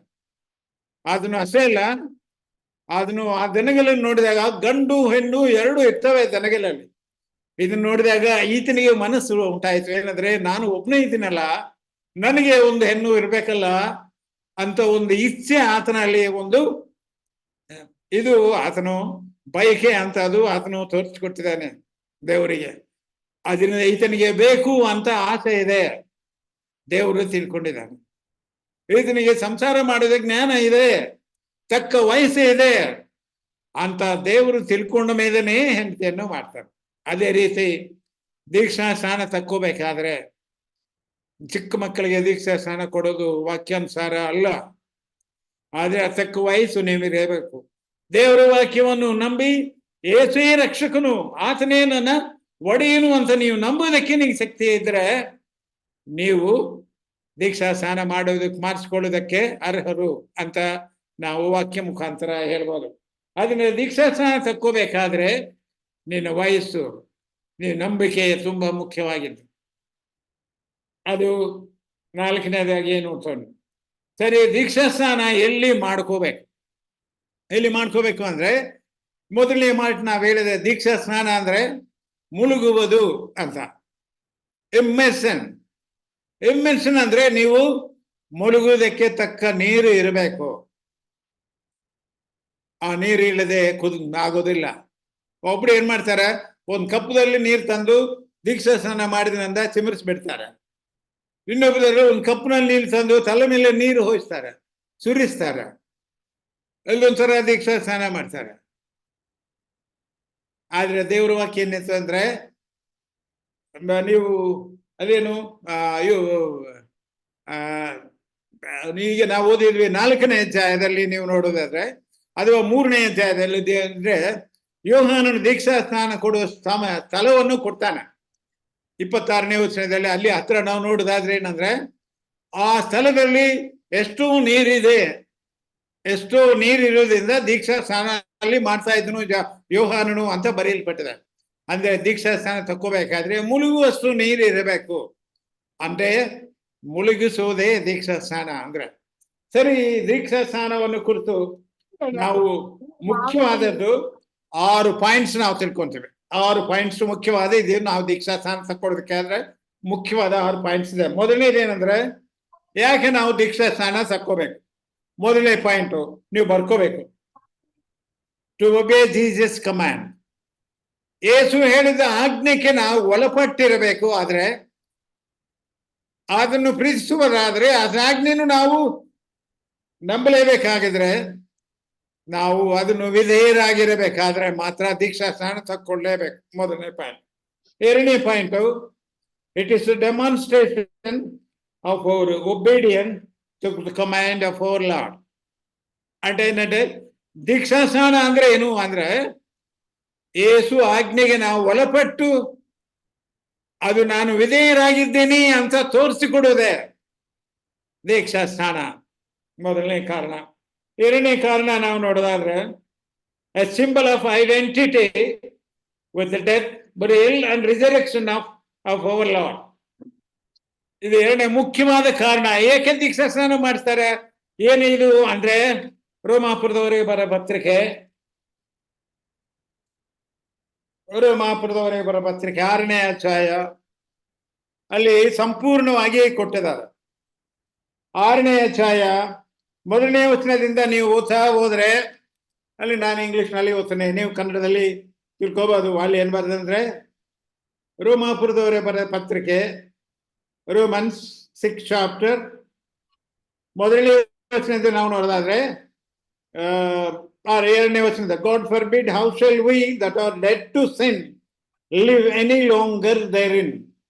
ನಾವು ಕ್ರಿಸ್ತನ ನಂಬಿದೀವಿ ಅಂದ್ರೆ ಪಾಪಕ್ಕೆ ನಾವು ಮೃತರಾಗಿದ್ದೀವಿ. ನಾವು ಪಾಪಕ್ಕೆ ಮೃತರಾಗಿದ್ದೀವಿ ಅಂತ ನಂಬಿದವರು. ನಾವು ಪಾಪ ಮಾಡಕ್ಕೆ ಹೋಗಲ್ಲ, ಯಾಕಂದ್ರೆ ನಾವು ಪಾಪಕ್ಕೆ ಸತ್ತೋಗಿದ್ವಿ. ಪಾಪ ಮಾಡೋದಕ್ಕೆ ನಮಗೆ ಸೆನ್ಸಿಲ್ಲ, ನಮ್ಮ ಪ್ರಾಣ ಇಲ್ಲ, ನಾವು ಸತ್ತೋಗಿದ್ದೀವಿ ಪಾಪಕ್ಕಾಗಿ. ಸೊ ಪಾಪ, how shall we at our death to sin live any longer therein. ಆ ಪಾಪದಲ್ಲಿ ಈಗ ಹೇಗೆ ನಾವು ಜೀವನ ಮಾಡೋದು ಅಸಾಧ್ಯ, ಜೀವನ ಮಾಡಂಗಿಲ್ಲ. Knowing not that so many of us as were baptized into Jesus Christ were baptized into his death. ಅಂದ್ರೆ ನಾವು ದೀಕ್ಷಾ ಸ್ನಾನ ಹೊಂದೋದು ಅಂದ್ರೆ ಅರ್ಥ ಏನು ಅಂದ್ರೆ ನಾವು ಆತನ ಮರಣದಲ್ಲಿ ಪಾಲ್ಗೊಳ್ತಾ ಇದ್ದೇವೆ. ಆತನ ಮರಣವನ್ನು ನಮ್ಮ ಜೀವನದಲ್ಲಿ ತೋರಿಸ್ಕೊಡ್ತಾ ಇದ್ದೇವೆ. ನಾವು ಕ್ರಿಸ್ತನಂತೆ ನಾವು ಪಾಪಕ್ಕೆ ಮರಣ ಹೊಂದಿದ್ದೇವೆ, ನಾವು ಪಾಪಕ್ಕೆ ಮರಣ ಹೊಂದಿದ್ದೀವಿ ಅಂತ ತೋರಿಸೋದೆ ದೀಕ್ಷಾ ಸ್ನಾನ ಮೊದಲನೇ ಆಧಾರ. ನಾವು ಸತ್ತೋಗಿದ್ದೀವಿ ಪಾಪಕ್ಕೆ. ಅದರಿಂದ ಪಾಪಕ್ಕೆ ಸತ್ತೋದ್ರೆ ಏನ್ ಮಾಡ್ತಾರೆ? ಸತ್ತೋದವ್ರನ್ನ ಏನ್ ಮಾಡ್ತಾರೆ? ಸಮಾಧಿ ಮಾಡ್ತಾರೆ. ಅದರಿಂದ ನೀರಿನಲ್ಲಿ ಮುಳುಗಿಸುವುದು, ಸಮಾಧಿ ಮಾಡುವುದು ತೋರಿಸ್ತದೆ. ನಾವು ಕ್ರಿಸ್ತನ ನಂಬಿದ ಮೇಲೆ ಪಾಪಕ್ಕೆ ಸತ್ತೋದಾಗಿದೆ. ಸತ್ತೋದ ನಮ್ಮನ್ನು ನೀರಿನಲ್ಲಿ ಮುಳುಗಿಸುವ ಮುಖಾಂತರ, ದೀಕ್ಷಾ ಸ್ನಾನದ ಮುಖಾಂತರ ಸಮಾಧಿ ಮಾಡಲ್ಪಟ್ಟಿದ್ದೇವೆ ಆತನ ಅಂತೆ. Knowing not that so many of us were baptized into Jesus Christ were baptized into his death. ಆತನ ಮರಣದಲ್ಲಿ ನಾವು ದೀಕ್ಷಾ ಸ್ನಾನ ಹೊಂದಿದ್ದೇವೆ. Therefore we are buried with him by baptism into death. ಆತನ ಮರಣದಲ್ಲಿ ನಾವು ಬಾಪ್ತಿಸ್ಮ ದೀಕ್ಷಾ ಸ್ನಾನ ಮುಖಾಂತರ ಸಮಾಧಿ ಮಾಡಲ್ಪಟ್ಟಿದ್ದೇವೆ. ಸಮಾಧಿ ಮಾಡಲ್ಪಟ್ಟ. That like as Christ was raised up from the dead, by the glory of Father, even so we also should walk in newness of life. ಅಂದ್ರೆ ಆತನು ದೇವರ ಪ್ರಭಾವದಿಂದ ಎಬ್ಬಿಸಲ್ಪಟ್ಟರಿಂದ ನಾವು ನೂತನ ಜೀವ ಹೊಂದಿರುವವರಾಗಿ ಜೀವಿಸಬೇಕು.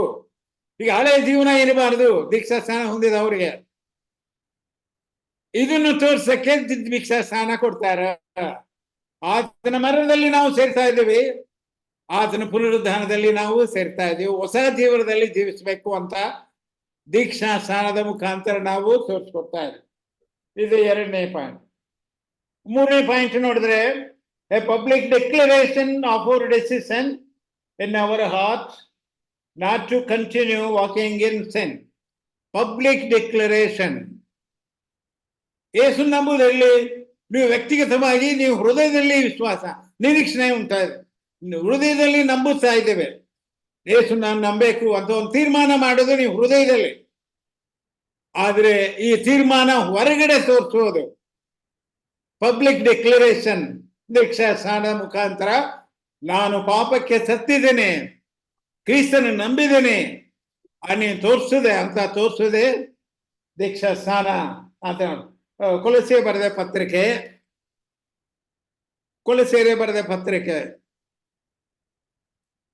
2ನೇ ಅಧ್ಯಾಯ 11-12 ವಚನ. ಕೊಲೊಸ್ಸೆ ಬರೆದ ಪತ್ರಿಕೆ 2ನೇ ಅಧ್ಯಾಯ 11-12 ವಚನ. In whom also ye are circumcised with the circumcision made without hands, in putting off the body of the sins of flesh by the circumcision of Christ.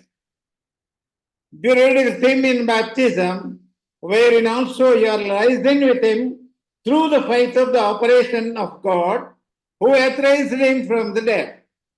ಅಂದ್ರೆ ಆತನ ಸುನ್ನತಿ ಹಾಗೆ ಸುನ್ನತಿ ಸಮಾನವಾಗಿ ದೀಕ್ಷಾ ಸ್ನಾನ ಅಂತ ಹೇಳ್ತಾನಿಲ್ಲ. ಸುನ್ನತಿ ಅಂದ್ರೇನು? ಶರೀರದಿಂದ ತೆಗೆದು ಹಾಕುವುದು ಸುನ್ನತಿ ಅಂತಾರೆ. ಶರೀರದಲ್ಲಿ ಒಂದು ಭಾಗವನ್ನು ಕಟ್ ಮಾಡಿ ತೆಗೆದು ಹಾಕೋದು ಸುನ್ನತಿ ಅಂತಾರೆ. ಅದು ಹಳೆ ಒಡಂಬಡಿಕೆಯಲ್ಲಿ ನಾವು ನೋಡ್ತಾ ಇದ್ದೀವಿ. ಆದ್ರೆ ಹೊಸ ಒಡಂಬಡಿಕೆಯಲ್ಲಿ ಸುನ್ನತಿ ಅಂದ್ರೆ ನಾವು ಪಾಪಕ್ಕೆ ಸತ್ತೋದಗರಾಗಿದ್ದ ನಾನು ಸಮಾಧಿ ಮಾಡಲ್ಪಟ್ಟಿದ್ದೇವೆ, ಈಗ ಪಾಪವನ್ನು ನನ್ನಿಂದ ತೆಗೆದು ಹಾಕಿದ್ದೇನೆ, ನಾನು ನೂತನ ಜೀವದಲ್ಲಿ ಇದ್ದೇನೆ ಅಂತ ಪಬ್ಲಿಕ್ ಡಿಕ್ಲರೇಷನ್ ಮಾಡೋದೇ ದೀಕ್ಷಾ ಸ್ನಾನ. ಇದು ನಾವು ತಿಳ್ಕೋಬೇಕು, ಮುಖ್ಯವಾದ ವಿಷಯ. 4ನೇ ಮಾತು. 4ನೇದೇನಂದ್ರೆ 4ನೇ point, practical demonstration of hour spiritual reality and a personal testimony that you have passed from the world. ಇದು ರೋಮ ಪತ್ರಿಕೆ 6ನೇ ಅಧ್ಯಾಯದಲ್ಲಿ ನಾವು ಆ 4ನೇ ವಚನ ಓದೋದಾದ್ರೆ, 6ನೇ ಅಧ್ಯಾಯ 4, therefore we are buried with him by baptism unto death, that like as Christ was raised up from the dead by the glory of the Father, even so we also should walk in newness of life. ನಾವು ಹೊಸ ಜೀವನದಲ್ಲಿ ನಾವು ಜೀವಿಸುವುದಕ್ಕೆ ತೀರ್ಮಾನ ಮಾಡಿಕೊಂಡಿದ್ದೇನೆ. ಪಾತ ಜೀವನವನ್ನು ನಾವು ಸಮಾಧಿ ಮಾಡಿದ್ದೇನೆ. ಎಂದಿಗೂ ಅದರಲ್ಲಿ ನಾನು ಜೀವಿಸುವುದಿಲ್ಲ. ಅದು ಬಹಿರಂಗವಾಗಿ ನಾವು ಹೃದಯದಲ್ಲಾದ ಮಾರ್ಪಾಟನ್ನು ನಾವು ಬಹಿರಂಗವಾಗಿ ದೀಕ್ಷಾ ಸ್ನಾನ ಮುಖಾಂತರ ನಿಮ್ಮೆಲ್ಲರಿಗೆ ತೋರಿಸ್ತಾ ಇದ್ದೀನಿ ಅಂತ ಹೇಳಿಕೊಡುವುದೇ ದೀಕ್ಷಾ ಸ್ನಾನ. ಅಂದ್ರೆ ನೀವು ಹೃದಯದಲ್ಲಿ ಆದ ಮಾರ್ಪನ್ನು, ಬದಲಾವಣೆಯನ್ನು ನೀವು ನೀರಿನ ಮುಖಾಂತರ, ದೀಕ್ಷಾ ಸ್ನಾನದ ಮುಖಾಂತರ ಸಭೆಯವರಿಗೆ, ನಿನ್ನ ನೆಂಟರಿಗೆ, ನಿಮ್ಮ ಸ್ನೇಹಿತರಿಗೆ, ನಿನಗೆ ಗೊತ್ತಿದ್ದವರೆಲ್ಲರಿಗೂ ತೋರಿಸಿಕೊಡೋದು. Public declaration of spiritual reality in your heart. ನಿನ್ನ ಹೃದಯದಲ್ಲಿ ಆದ ಮಾರ್ಪಾಟನ್ನು, ಬದಲಾವಣೆಯನ್ನು ದೀಕ್ಷಾ ಸ್ನಾನ ಮುಖಾಂತರ ಇತರಿಗೆ ತೋರಿಸ್ಕೊಡ್ಬೇಕು. ಇದು ದೀಕ್ಷಾ ಸ್ನಾನ ನೋಡ್ತಾ ಇದ್ದೀವಿ.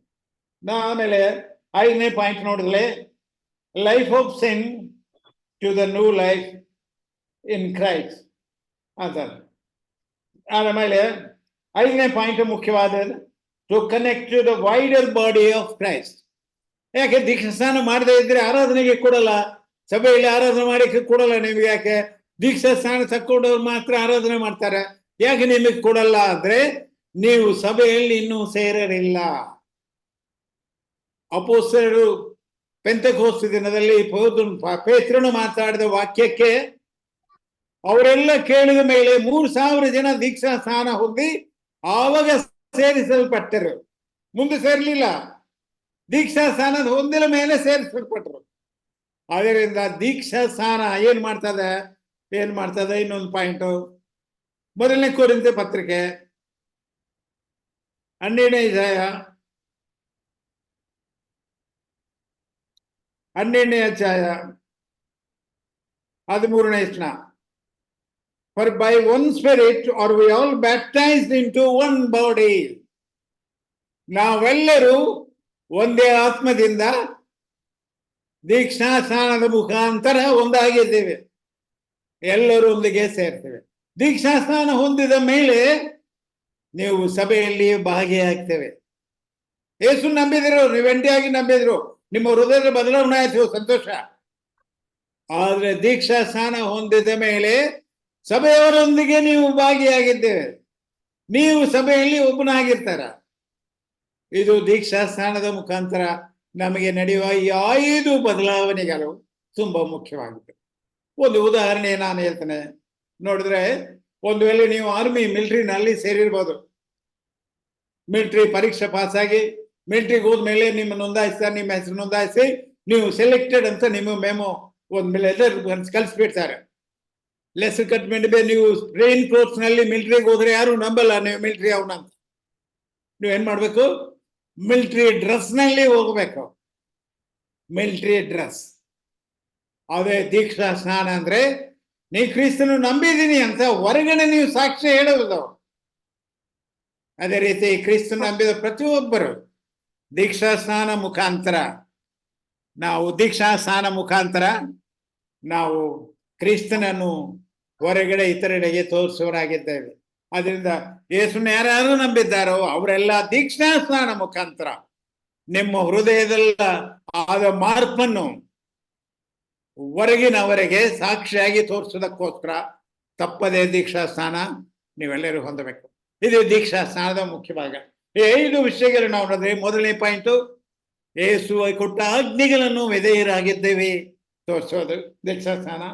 2ನೇದು, it is symbol of identity with the death, ಮರಣವನ್ನು ತೋರಿಸ್ತೇವೆ. ಪಾಪಕ್ಕೆ ನಾವು ಮರಣ ಹೊಂದಿದ್ದೇವೆ. ಇನ್ನು ಮುಂದೆ ನಮ್ಮಲ್ಲಿ ಪಾಪ ಇರೋದಿಲ್ಲ, ಪಾಪ ಮಾಡೋದಿಲ್ಲ, ನಾವು ಪಾಪಕ್ಕೆ ಸಂಬಂಧ ಇಲ್ಲ. ನಾನು ಸತ್ತೋಗಿದ್ದೀನಿ, ನಾನು ಜೀವಿತವಾಗಿದ್ದು ನೂತನ ಜೀವಕ್ಕೆ ನಾವೇ ಸೇರಿದ್ದೇವೆ, ಕ್ರಿಸ್ತನಲ್ಲಿ ನಾವಿದ್ದೇನೆ, ಪಾಪದಲ್ಲಿ ಇಲ್ಲ, ಲೋಕದಲ್ಲಿ ಇಲ್ಲ ಅಂತ ನಾವು ತೋರಿಸೋದಕ್ಕೆ ದೀಕ್ಷಾ ಸ್ನಾನ ಹೊಂದುತ್ತದೆ. 3ನೇ ಪಾಯಿಂಟ್ ನಾವು ನೋಡಿದ್ರೆ, public declaration of our decision in our heart. ನಮ್ಮ ಹೃದಯದಲ್ಲಾದ ಮಾರ್ಪಾಟನ್ನು ಪಬ್ಲಿಕ್ ಡಿಕ್ಲರೇಷನ್, ದೀಕ್ಷಾ ಸ್ನಾನ. 4ನೇ ಪಾಯಿಂಟು ಪಬ್ಲಿಕ್ ಡೆಮಾನ್ಸ್ಟ್ರೇಷನ್, ಇತರರಿಗೆ ತೋರಿಸ್ಕೊಡೋದು. ನಾನು ಸತ್ತೋಗಿದ್ದೀನಿ, ನನಗೆ ಪಾಪ ಮಾಡಲ್ಲ, ಪಾಪಕ್ಕೆ ನಾನು ಸೇರೋದಿಲ್ಲ, ಪಾಪದೊಂದಿಗೆ ನಮಗೆ ಜೋಡಿ ಇಲ್ಲ, ನಾವು ಸಂಬಂಧ ಇಲ್ಲ, ನಾನು ಕ್ರಿಸ್ತನೊಂದಿಗೆ ಇರ್ತೇನೆ, ದೇವರ ಮಕ್ಕಳೊಂದಿಗೆ ಇರ್ತೇನೆ ಅಂತ ತೋರಿಸುವುದಕ್ಕೆ ದೀಕ್ಷಾ ಸ್ನಾನ ಹೊಂದುತ್ತೇವೆ. 5ನೇ ಪಾಯಿಂಟು, ದೀಕ್ಷಾ ಸ್ನಾನ ಹೊಂದಿದ್ರಿಂದ ನಾವು ಸಭೆಯಲ್ಲಿ ಒಬ್ಬನಾಗಿದ್ದೇನೆ. ನಾನು ಸಭಿಕನಾಗಿದ್ದು. ಸಭೆ ಅಂದ್ರೇನು? ಆತನ ಶರೀರ, ಕ್ರಿಸ್ತನ ಶರೀರ ಆಗಿದ್ದೇನೆ. ಕ್ರಿಸ್ತನ ಶರೀರ ಆಗಿದ್ದರಿಂದ ಕ್ರಿಸ್ತನನ್ನು ನೆನೆಸ್ಕೊಂತಾರೆ ಪ್ರತಿ ಭಾನುವಾರ. ಆತನರ್ಥವು ಆತನ ಶರೀರವು ಅಂತ ನೆನೆಸ್ಕೊಂಡು ಆತನ ಸ್ತುತಿ ಹೇಳ್ತಾರೆ. ಇದು ಹೊಂದಬೇಕಾದ್ರೆ ರಕ್ಷಣೆ ಹೊಂದಿದ ಪ್ರತಿಯೊಬ್ಬರು ದೀಕ್ಷಾ ಸ್ನಾನ ಹೊಂದಿ ಆತನಲ್ಲಿ ಸೇರಬೇಕು. ಬರುವಾರ ದೀಕ್ಷಾ ಸ್ನಾನಗಳಲ್ಲಿದ್ದ ದೀಕ್ಷಾ ಸ್ನಾನದ ಮೇಲಿದ್ದ ಪ್ರಶ್ನೆಗಳಿಗೆ ಉತ್ತರ ಹೇಳ್ತೇನೆ. ಎಷ್ಟೋ ದೀಕ್ಷಾ ಸ್ನಾನಗಳಿವೆ. ಈ ದೀಕ್ಷಾ ಸ್ನಾನಗಳಲ್ಲೂ ಯಾವುದು ರೈಟು, ಯಾವುದು ಬೈಬಲ್ ಹೇಳ್ತದೆ, ಯಾವುದು ಅಲ್ಲ ತೋರ್ತಾರೆ. ಆಮೇಲೆ ಪವಿತ್ರಾತ್ಮನ ದೀಕ್ಷಾ ಸ್ನಾನ ಅಂದ್ರೇನು? ಸ್ಪಿರಿಚುವಲ್ ಬ್ಯಾಪ್ಟಿಸಮ್, ಸ್ಪಿರಿಟ್ ಬ್ಯಾಪ್ಟಿಸಮ್, ಆಮೇಲೆ fire baptism, water baptism, 3 baptism ಅಂತ ಇದೆ. ಈ 3 ಯಾರಿಗೆ? ಇದನ್ನು ಬರುವಾರ ನಾನು ಎಲ್ಲ ವಿಷಯಗಳನ್ನು ನೀವು ವಾಕ್ಯವನ್ನು ಸಂಪೂರ್ಣವಾಗಿ ಕರೆಕ್ಟಾಗಿ ನೀವು ಪ್ರತಿಯೊಬ್ಬರಿಗೆ ಉತ್ತರ ಕೊಡುವಂತೆ ಬರುವಾರ ನಾನು ದೀಕ್ಷಾ ಸ್ನಾನದ ಕುರಿತು ಬರುವ ಪ್ರಶ್ನೆಗಳಿಗೆ ಉತ್ತರಗಳನ್ನು ನಿಮಗೆ ತಿಳಿಸಿ ನಿಮಗೆ ಹೇಳ್ಕೊಡ್ತೇನೆ. ದೇವರ ತನ್ನ ವಾಕ್ಯವನ್ನು ಆಚರಿಸ್ರಿ.